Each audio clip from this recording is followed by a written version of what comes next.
तो आज हमने पढ़ना है कार्बो एनाइंस। तो कार्बो एनाइंस जो है ये ऐसे रिएक्शन इंटरमीडिएट्स हैं जो बनते हैं जब हेट्रोलिटिक फिशन होती है। अब हेट्रोलिटिक फिशन जब होती है तो वो ज़रा डिफरेंट तरीके से होती है। कार्बोकेटाइंस के में डिफरेंट होती है, वहाँ पे भी हमने कहा था हेट्रोलिटिक फिशन होती है। कार्बो एनाइंस के फॉर्मेशन में भी हेट्रोलिटिक फिशन होती है, लेकिन यहाँ पे जो हेट्रोलिटिक फिशन होगी कार्बन के, ये एक्स यहाँ पे कोई भी एटम हो सकता है। यहाँ पे क्या होना चाहिए कि जो कार्बन है ये ज़्यादा इलेक्ट्रो नेगेटिविटी इसकी होनी चाहिए। तो जब इसकी ज़्यादा ये ज़्यादा इलेक्ट्रो नेगेटिव होगा तो इससे क्या होगा कि जब ये बॉन्ड ब्रेक होगा तो ये दोनों इलेक्ट्रॉन पेयर इस कार्बन के पास चले जाएंगे। तो इस फिशन के नतीजे में क्या होगा कि इस कार्बन के ऊपर नेगेटिव चार्ज आ जाएगा और ये एक्स जो है इसके ऊपर पॉजिटिव चार्ज आ जाएगा। तो ये जो आयन बना है इसको हम बोलते हैं, ये क्या है, कार्बो एनाइन। इस स्पीशी को कार्बो एनाइन बोलते हैं। अगर इस स्पीशी को देखा जाए तो इसके ऊपर नेगेटिव चार्ज है और इसके अलावा देखा जाए तो ये इलेक्ट्रॉन डेफिशिएंट नहीं है, इसके पास इलेक्ट्रॉन्स 8 हैं, 8 इलेक्ट्रॉन्स हैं। तो इसका मतलब है ये इलेक्ट्रॉन डेफिशिएंट नहीं है। और इसके अलावा अगर देखा जाए तो ये क्या है, ट्राइवेलेंट। 3 बॉन्ड बनाए हुए हैं इसने, चौथा बॉन्ड इसका नहीं बना हुआ। और इसके साथ हम कहते हैं कि इसकी जो ज्योमेट्री है वो पायरामिडल है।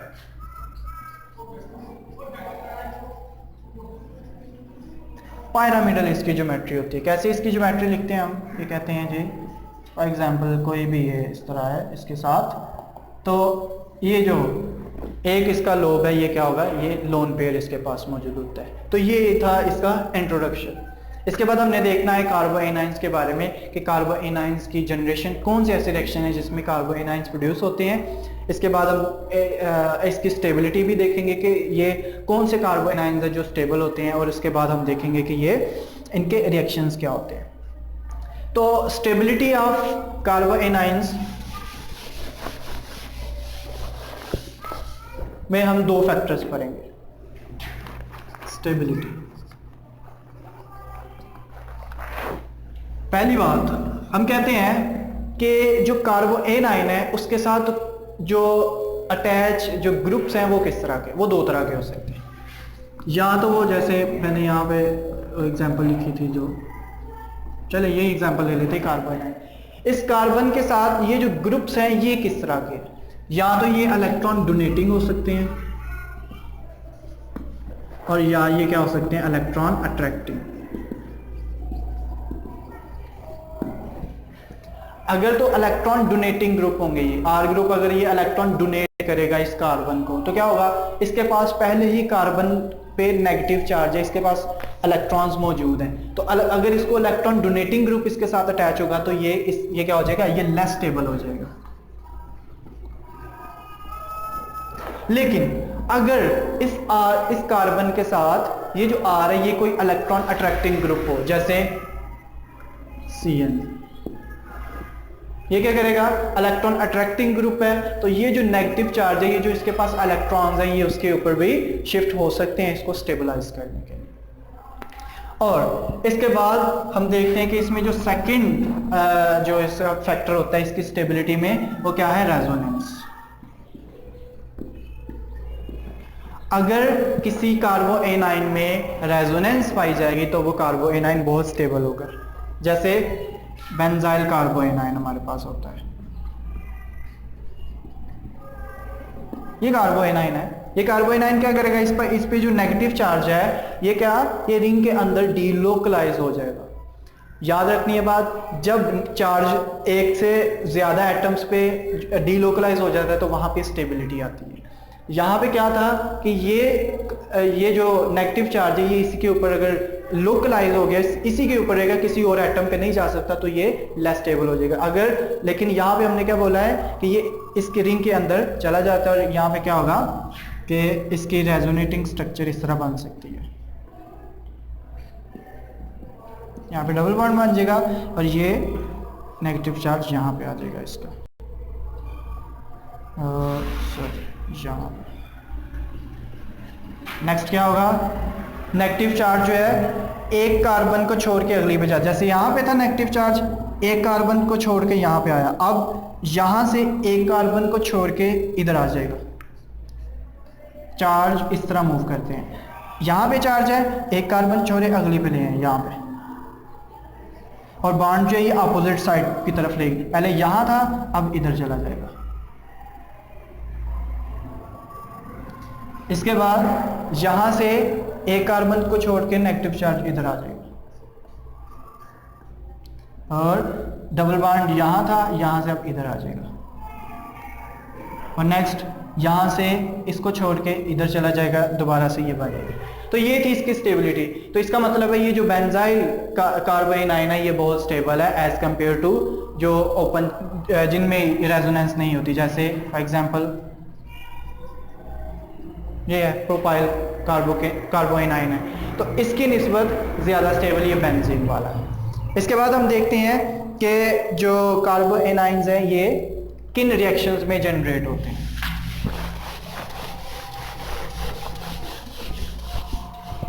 तो जनरेशन ऑफ कार्बोनाइन्स में हम रिएक्शंस पढ़ेंगे, जनरेशन ऑफ कार्बोनाइन।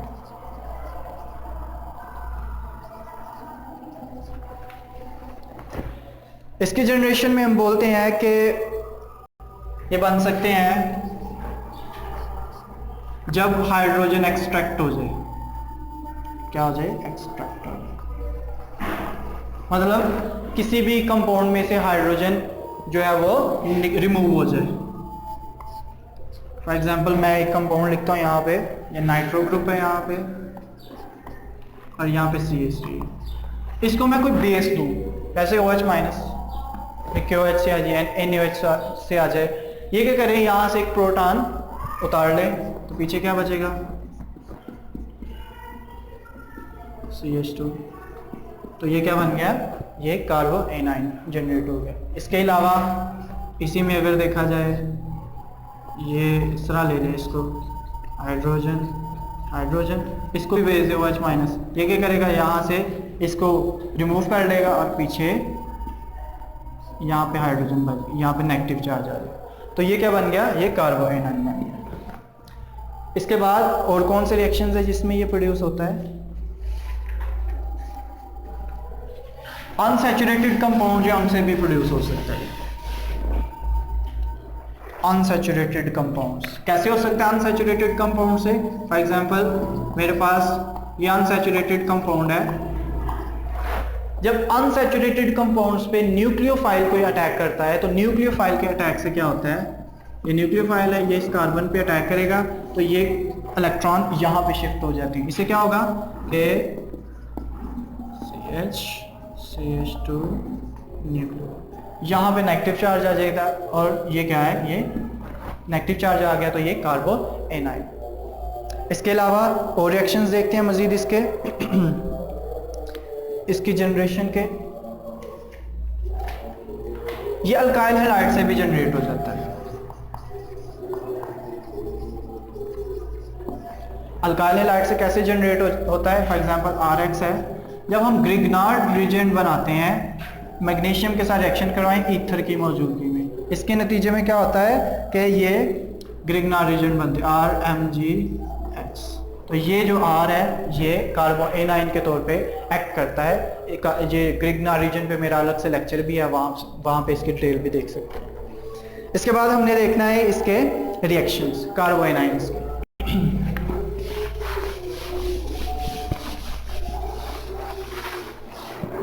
तो रिएक्शंस ऑफ कार्बोनाइन्स में हम कहते हैं जी ये बहुत से रिएक्शंस देते हैं, जैसे एडिशन रिएक्शन है, जैसे एलिमिनेशन रिएक्शन है, रीअरेंजमेंट रिएक्शन है, ये बहुत ज़्यादा रिएक्शंस देते हैं। तो इसमें पहला हम पढ़ते हैं इसका एडिशन रिएक्शन। ये जो कार्बोनाइन्स है जब ये एडिशन रिएक्शन देते हैं, फॉर एग्जांपल हमने एक रिएक्शन पढ़ा था एल्डोल कंडेंसेशन।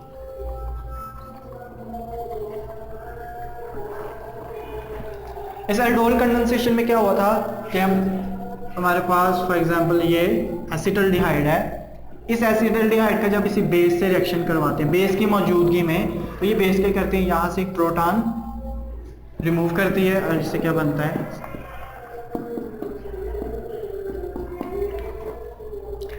तो ये क्या बना, ये कार्बो एनाइन है। ये कार्बो एनाइन क्या करता है, अपने जो पेरेंट मॉलिक्यूल था उसमें ऐड हो जाता है। मतलब इसके पास अगर इस तरह पेरेंट मॉलिक्यूल होगा तो ये क्या करेगा, ये इस कार्बन पे अटैक करेगा, तो इस कार्बन पे ये कैसे इसमें ऐड हो जाएगा, इसको ज़रा आप देखें, इसको मैं लिखता हूँ CH3 C। अब ये बॉन्ड ब्रेक हो जाएगा, कार्बन डबल बॉन्ड ऑक्सीजन एक बॉन्ड रह जाएगा, हाइड्रोजन। अब ये CH2 जो है ये इसके साथ ऐसे अटैच हो जाएगी, CH2 इसके साथ C डबल बॉन्ड OH। तो ये क्या है, इसका एडिशन रिएक्शन।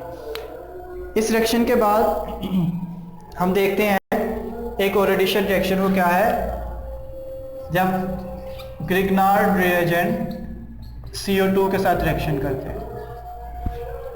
ये R जो है ये इस कार्बन पे अटैक करेगा और इससे क्या बनेगा, ये R इस कार्बन पे अटैक करेगा तो ये बनेगा R इस कार्बन के साथ जुड़ेगा, इस तरह इसका एक बॉन्ड ब्रेक हो जाएगा O माइनस, और ये डबल बॉन्ड O इसी तरह। इसको बाद में एसिड मिलेगा, एसिड से प्रोटॉन लेगा और ये क्या बन जाएगा RCOH डबल बॉन्ड।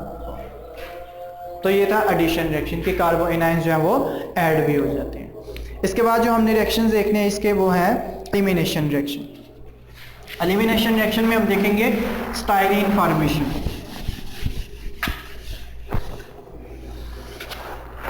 जैसे मैं लिखता हूं बीटा फिनाइल इथाइल ब्रोमाइड,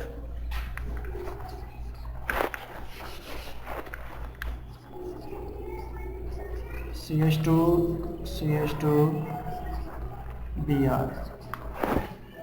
इसमें क्या होता है कि अगर इसको मैं कोई बेस इसमें ऐड करूं जैसे OH माइनस, OH माइनस क्या करेगी, यहाँ से एक प्रोटॉन उतार देगी, यहाँ से प्रोटॉन उतरेगा तो ये क्या बन जाएगा PH, फिनाइल ग्रुप है CH2Br।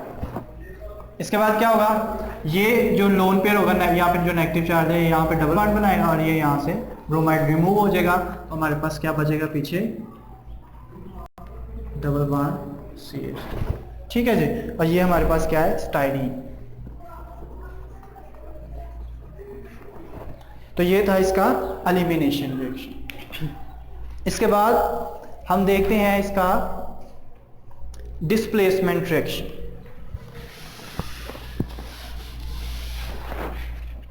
कौन सा रिएक्शन, डिस्प्लेसमेंट।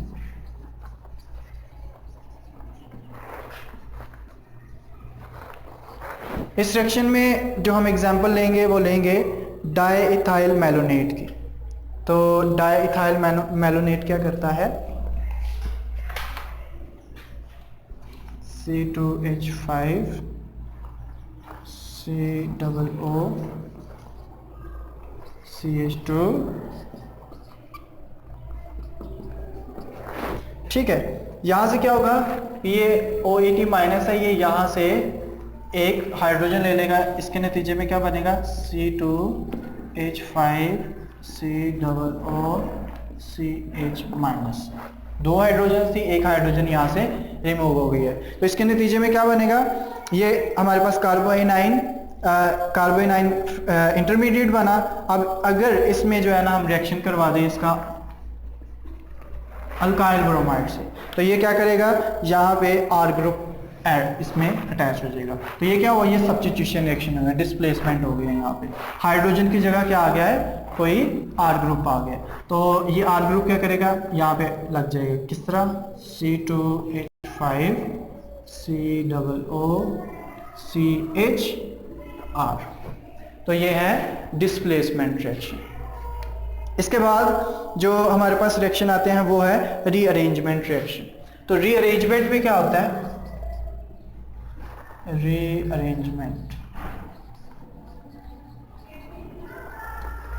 रीअरेंजमेंट रिएक्शन में हम देखेंगे कि या तो फिनाइल ग्रुप जो है ना वो रीअरेंज हो जाएगा, या कोई अल्काइल ग्रुप वो रीअरेंज हो जाएगा। जैसे मैं एग्जांपल लिखता हूँ, try phenyl ethyl chloride PH3CCH2Cl। ये सोडियम की मौजूदगी में क्या करेगा, यहाँ से ये क्लोराइड यहाँ से रिमूव हो जाएगा, तो ये बचेगा हमारे पास PH3CCH2 माइनस। तो अब ये क्या करेगा, यहाँ से एक फिनाइल ग्रुप यहाँ पे मूव हो जाएगा। तो इसके नतीजे में क्या बनेगा हमारे पास, PH2C माइनस CH2PH। और इसके बाद क्या कर सकता है, ये यहाँ एसिड लेके तो यहाँ पे हाइड्रोजन लगा सकता है, एसिड से प्रोटॉन लेके इसको प्रोटॉन मिलेगी, और ये क्या बनेगा, PH2CH CH2PH। ठीक हो गया। अब लास्ट जो हमारा रिएक्शन है वो है ऑक्सीडेशन रिएक्शन। ऑक्सीडेशन रिएक्शन भी बहुत सिंपल है। वो कैसे होते हैं इसके,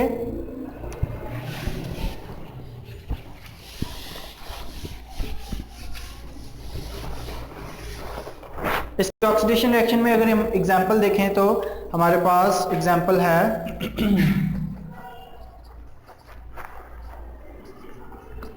फॉर एग्जांपल हमारे पास ये कार्बोइनाइन है, ये कार्बोइनाइन है। अगर हम इसकी ऑक्सीडेशन करवा दें, इसकी ऑक्सीडेशन करवाने से क्या होगा, इसकी ऑक्सीडेशन हम करवाते हैं ऑक्सीजन और सोडियम अमलगम की मौजूदगी में। तो इसकी ऑक्सीडेशन से क्या होता है, हमारे पास फ्री रेडिकल बन जाता है, CH3COCH, ये फ्री रेडिकल बन जाता है। और नेक्स्ट टाइम में क्या होगा कि इस तरह का एक और फ्री रेडिकल बनेगा,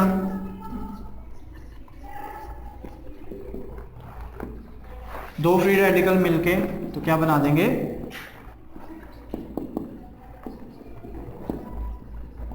इस तरह जो है ना ये ट्वाइस हो जाएगा।